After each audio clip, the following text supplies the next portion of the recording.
حضور نے ارشاد فرمایا، سہل بن سعد روایت کرتے ہیں کہ رسول اللہ صلی اللہ علیہ وسلم نے فرمایا، ما من مسلم یلبی الا لبی ان من یمینہ وان شمالہ من حجر او شجر او مدر حتی تنقطع الارض من ہاؤنا ہاؤنا۔ فرمایا کہ جب حاجی لبیک کہتا ہے، بولو سارے، حاجی کیا کہتا ہے؟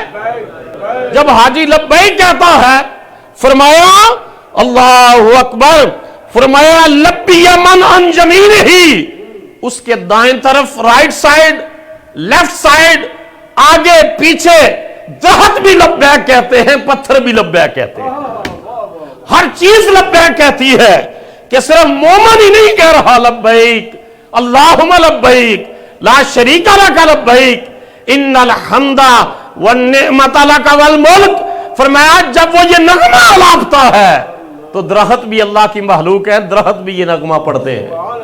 جب مومن یہ نغمہ پڑھتا ہے تو پتھر اور سٹونز اور راکسز اور چٹانیں اور trees, everything in the world recites this talbiyah لبیک اللہم لبیک لا شریک لک لبیک ان الحمد والنعمت لک والملک لا شریک لک۔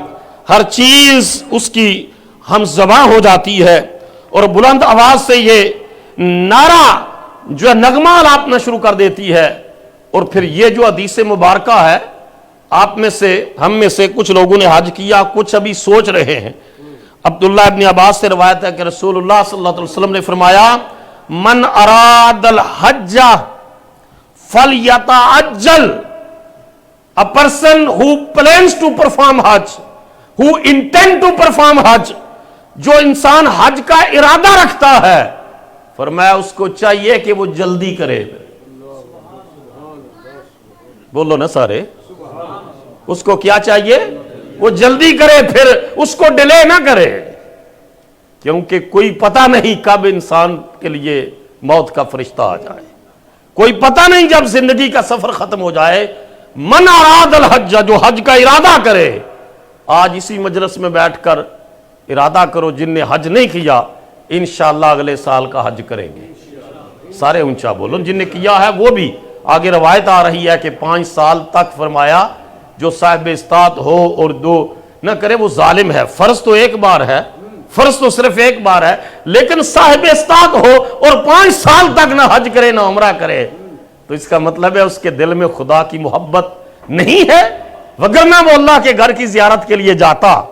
اور فرمایا کہ جو حج کا ارادہ کرے اس کو چاہیے کہ وہ جلدی کرے۔ الحج المبرور لیس لہ جزاء الا الجنہ، نیکی والا حج فرمایا اس کی جزا جنت ہے۔ ادھر حج کیا، ادھر خدا کی طرف سے جنت کی سند اور اللہ کی طرف سے جنت کا ایوارڈ عطا کر دیا جائے۔ اب سب سے جو بڑی چیز ہے وہ ہے حج کے لیے خرچ کرنا، کہ انسان ہم میں سے کہتے ہیں کہ جی پیسے نہیں، ابھی فائنانشل ہارڈشپ ہے، یہ ابسٹیکلز ہیں جن کی وجہ سے کر کے پرفارم نہیں کر سکتے۔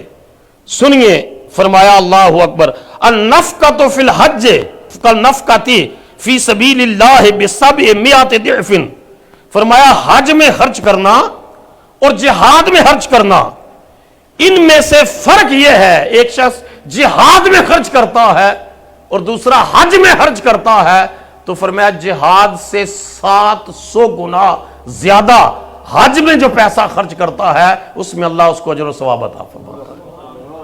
700 times more than spending money in jihad fi sabilillah، تو 700 times ریوارڈ اس پیسے کا زیادہ ہے جو حج کرنے کے لیے انسان اللہ کی راہ میں خرچ کرتا ہے۔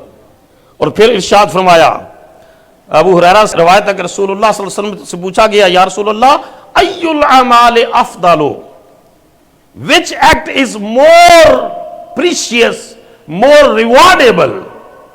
قال ایمان باللہ ورسولہ، believing in oneness of Allah and believing in the prophethood of Muhammad, peace be upon him۔ اللہ کی وحدانیت پر ایمان لانا اور رسول اللہ کی رسالت پر ایمان لانا فرمایا یہ سب سے افضل عمل ہے۔ انہوں نے پوچھا پوچھا سما ماذا یا رسول اللہ which act is more rewardable after that؟ قال جہاد فی سبیل اللہ، فرمایا اللہ کے راستے میں بولو کیا کرنا؟ جہاد کرنا۔ کیا کرنا؟ جہاد کرنا۔ قیل ثم ماذا یا رسول اللہ اس کے بعد کون سا عمل؟ فرمایا حج مبرور، اس کے بعد مقبول حج ہے جس کو نصیب ہو جائے، فرمایا اللہ کے نزدیک سب سے زیادہ افضل عمل ہے۔ اللہ اکبر۔ فرمایا من حرج حاجا فمات کتب لہ اجر الحاج الی یوم القیامت، جو شخص حج کا ارادہ کر کے نکلا، گھر سے نکلا حج کرنے کے لیے، راستے میں ڈیتھ ہو گئی، موت واقعہ ہو گئی، وہ شخص فوت ہو گیا، فرمایا اس کا اجر یہ ہے کہ جس دن مرا ہے اس دن سے لے کر کے قیامت تک حج کرنے والے کا ثواب ملتا رہے گا، اس کا ثواب ملتا رہے گا حج کرنے کا۔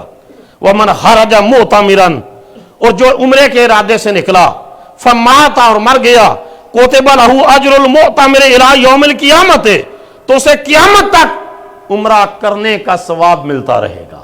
اب یہ دیکھیے کہ فرمایا، عبداللہ بن عباس کہتے ہیں کہ رسول اللہ صلی اللہ علیہ وسلم نے فرمایا اِنَّ لِلَّهِ عَزَّ وَجَلَّ فِي كُلِّ يَوْمٍ وَلَيْلَةٍ 20 و100 رحمتٍ، اللہ ہر دن اور رات میں 120 رحمتیں نازل کرتا ہے۔ بولو کتنی؟ 120 120 blessings of Allah subhanahu wa ta'ala.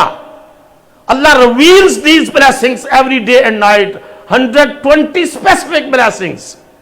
اور وہ کن کن کے حصے میں آتی ہیں ذرا سنیے۔ اللہ کے حبیب علیہ الصلوۃ والسلام نے فرمایا وہ کن کے حصے میں آتی ہیں؟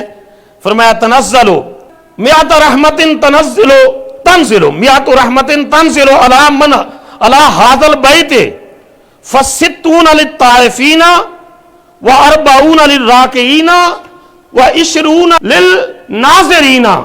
اللہ کی 120 رحمتیں بیت اللہ پر نازل ہوتی ہیں، جن میں 60 رحمتیں صرف ان کو ملتی ہے جو اس کا طواف کر رہے ہوتے ہیں۔